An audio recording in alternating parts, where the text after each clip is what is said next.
All right, well, Beth, you joined us at the beginning of January with a 3-step program on how to get organized. So I'll ask you, how are you doing with your organization? I'm doing pretty well. It's a slow-going process, but I continue to work on it every week. So good deal. All right, well, if you missed those segments that we did all through January on getting organized, you can find them on our website, tristatehomepage.com. Now we're back to the fun stuff, the crafts. So what are we doing today? Today we're doing these little Valentines. Cute. They are scent packets. You could put them like in your drawers, just laying around your house. A scent packet is in, you've got perfume or potpourri in there? Yeah, you could put, okay. You could do rice, where you put essential oil in the rice and mix it up and then pour it into here. Mine is just dried potpourri that you can buy at any craft store, probably Bed Bath & Beyond, and you just put it in there. All right, let's back up then before we talk about filling the scent packet or the heart. At the beginning. Let's take it from the top. All right, so I made 2 templates. Okay. This is the bigger size for your main color fabric. And you can just do this freehand. You can do it freehand. What I do is I always fold mine. I start with it folded in half on paper. That way when you open it out after you cut it, it's symmetrical. Right. So I've done that for both sizes. You see we have the smaller size little template. So what you're going to do first is after you're going to cut out all of your shapes. For the outside you have 2 pieces, and for the front little heart you only have 1.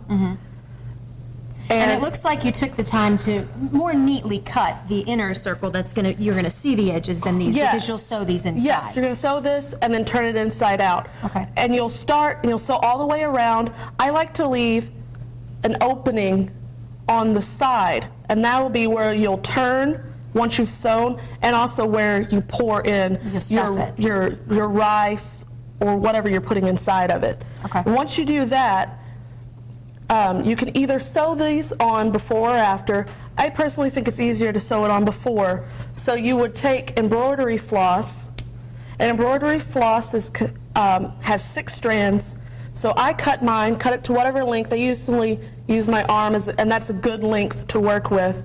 I cut it in, and then you will take your ends and split it out so you have 3. Now just the piece the length of your arm, that will go all the way around, or how can you be sure? Well, if it doesn't go all the way around, you can always just cut another piece. Okay, so it's and you okay can tie if it off on the inside. Yes. Okay. And so I think I used 1 strand for the bee and then another strand for the mine on this, and then I think 1 strand went all the way around. Okay. To sew it on. And you can always do this, if you don't have a machine at home, you can always sew all of this by hand. But if you're going to sew the outside, the 2 pieces by hand, make sure you use small enough stitches to where... So you don't want the stitches to be this loose. Okay, yeah, everything would fall through. And did you stuff it? It almost feels like once you finished it off, you stuffed it with something else. It feels kind of soft. No, it's just the type of potpourri is a really small potpourri. It's not like the big pieces you're used to seeing. And so it almost feels like a pillow. And you could, if you don't want scent packets, you could always stuff this with cotton filling and have little pillows to lay around, like on your couch or somewhere. All right, let me smell it. It's a cute little Valentine. And I would say if I made a Valentine like this, I probably wouldn't even end up giving it away. Just keep it for yourself. So cute. All right, well, we have much more coming up in our craft segment. We're going to show you these clipboards and how you can make them at home yourself.